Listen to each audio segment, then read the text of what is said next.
Postal ব্যালটে উদ্দেশ্যপ্রণোদিতভাবে ধানের শীষ প্রতীক যথাযথ জায়গায় রাখা হয়নি বলে অভিযোগ করেছেন বিএনপির স্থায়ী কমিটির সদস্য নজরুল ইসলাম খান।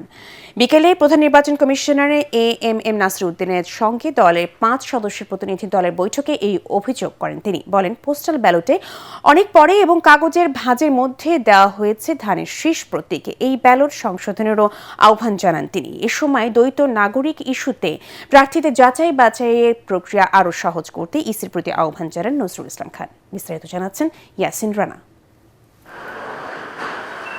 প্রধান নির্বাচন কমিশনার এএমএম নাসির উদ্দিনের সাথে দলের স্থায়ী কমিটির সদস্য নজরুল ইসলাম খানের নেতৃত্বে বৈঠক করে বিএনপির 4 সদস্যের প্রতিনিধি দল।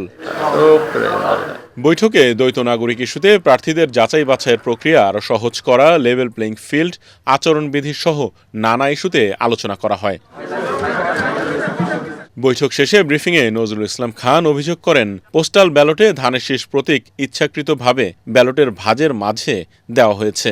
ব্যালট পেপার পাঠানো হয়েছে, সেই ব্যালট পেপারে কেউ মনে করতে পারেন ঘটনাক্রমে, কিন্তু আমরা বলি যে এটা খুব উদ্দেশ্যমূলকভাবে দেশের কয়েকটি রাজনৈতিক দল তাদের নাম এবং প্রতীকটা প্রথম লাইনে দেওয়া হয়েছে, অথচ বিএনপির নাম এবং প্রতীক ঠিক মাঝখানে দেওয়া হয়েছে, যেটা ভাঁজ করলে কাগজটা এটা ভালো করে নজরেই পড়বে না। কোনো দল যেন নির্বাচন থেকে সরে না যায় সে বিষয়ে লেভেল প্লেইং ফিল্ড ঠিক রাখার ব্যবস্থা নিতে ইসির প্রতি আহ্বান জানান তিনি।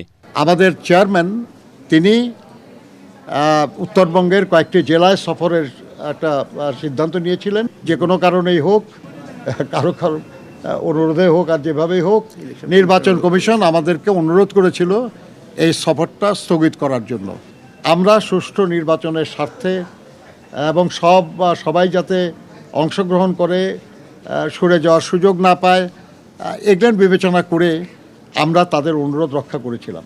ডিসি-এসপিরা বিএনপির পক্ষে কাজ করছে এমন অভিযোগের বিষয়েও জবাব দেন নজরুল ইসলাম খান। আমার যতটুকু জানা আছে, এসপিদের বদলি হলো এবার লটারির মাধ্যমে, নাকি লটারিতে আমরা কি অংশ নিয়েছিলাম নাকি? আমার ধারণা আর কি, যেটাও একটা রাজনৈতিক কৌশল, তাদেরই লোকজন বেশি হয়তো বিভিন্ন জায়গায় আছে এবং এই নিয়ে যাতে কেউ অভিযোগ না করে সেজন্য আগেই তারা অন্যদের ব্যাপারে অভিযোগ করছে। অনেক দলের প্রার্থী নির্বাচনের আচরণবিধি ভঙ্গ করলেও ব্যবস্থা নেওয়া হচ্ছে না বলেও ইসির কাছে সুনির্দিষ্ট অভিযোগ জানায় বিএনপি। ধন্যবাদ আপনাদের। আসসালামু আলাইকুম। ইয়াসিন রানা, এটিএন বাংলা, ঢাকা।